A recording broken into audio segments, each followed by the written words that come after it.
it could be some complicated curve. I'm going to talk about other bifurcations, but this is one of the simplest examples.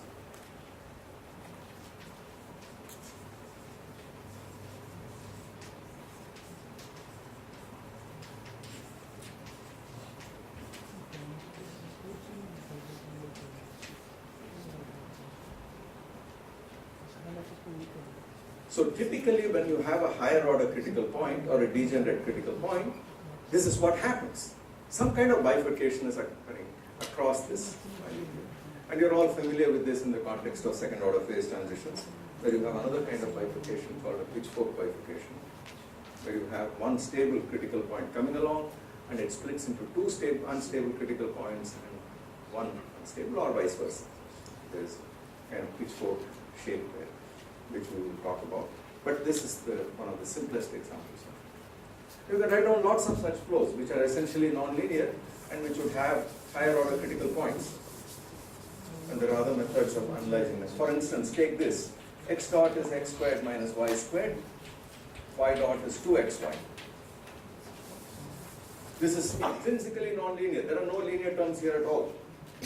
So it's clear that the critical point at the origin, that's the only one, is in fact a higher order critical point. What sort of critical point is it? What kind of flow lines do you have around this? Actually, the form of this function will suggest to you immediately what I should do.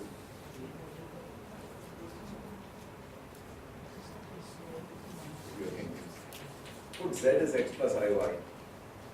Look at it in the complex plane. Regard this x and y as a complex plane. Look at this. And then this, of course, the real part of z squared is the imaginary part.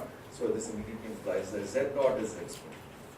So the flow is z dot equal to z squared. And if the argument of z goes from 0 to pi, the argument of z squared goes 0 to 2 pi. So when you go around once in the origin in the z plane, you've gone around twice in the z squared variable, which means it's a dipole field. This is a dipole field.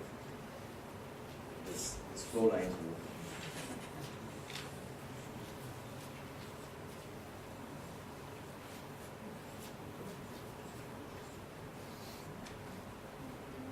This is a higher order critical point. And you know that. You know that the dipole is formed by taking a source and a sink. So that's what is happening. Two nodes are coalesced and given to this. I leave you to find the unfolding of that. So that in terms of linear things, you get a stable node and an unstable node, and the two come together and give you a dipole. So there is a way of analyzing these higher order critical points by making them non-degenerate, by making them simple critical points, putting in parameters and unfolding it. And what people have done for bifurcations is to up to there was one parameter here, epsilon, and the number of parameters here in which participate in the bifurcation is called the codimension of the bifurcation, and that's 1 in this example.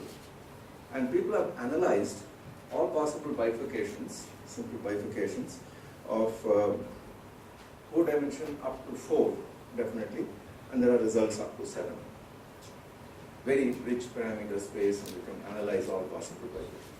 We will analyze codimension 1. There are only 3 or 4 of them, which are generic. We will look at it. One of them is this transcritical bifurcation. There are 2 or 3 more. This, maybe I should stop here.